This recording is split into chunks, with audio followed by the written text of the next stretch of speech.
انشالله الرحمن هم دخینه حدیثه در رسول الله صلی الله علیه وسلم و رضا خدای تعالی که بیت فایده و برای مؤمن بخشک مؤمن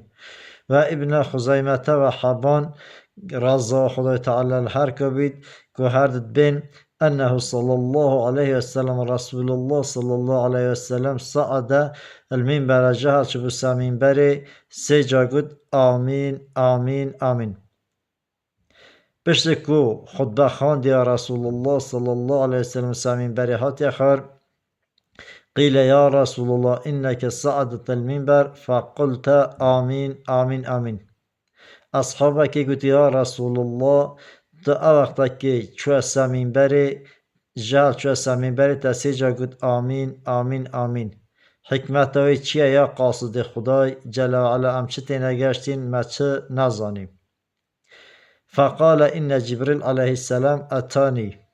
رسول الله صلى الله عليه وسلم امر کرد جبرائیل هاتا الله من او وقتا که با سما اول دا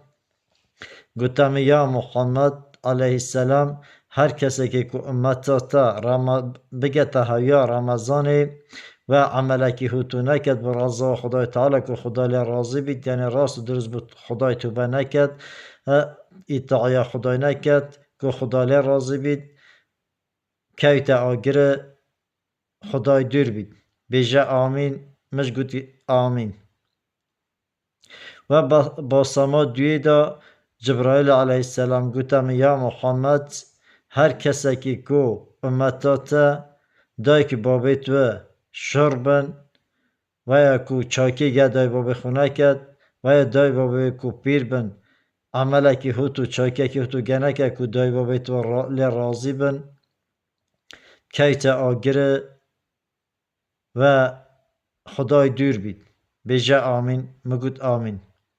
با سما سیده گوتم جبرائیل علیه السلام یا محمد هر کسی که که امتاتا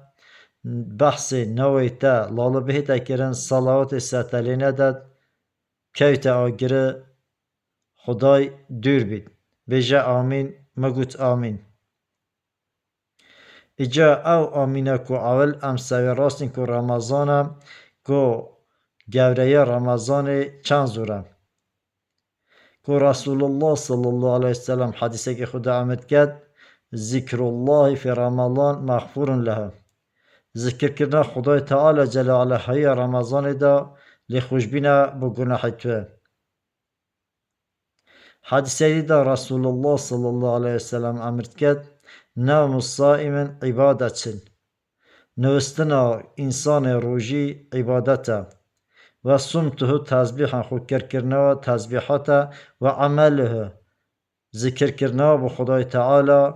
تسبیحات خواستنا نوش کرنا صدقه کرنا مضاعفة زیدیه و دعا خواستنا خدای تعالی مستجاب جواب دانایه بو و ذنبه مغفور لخوشبینه بو گناه تو انشالله خدا تبارک و تعالی در رمضان ما همیا قبول کرد آمین و الحمد لله رب العالمین.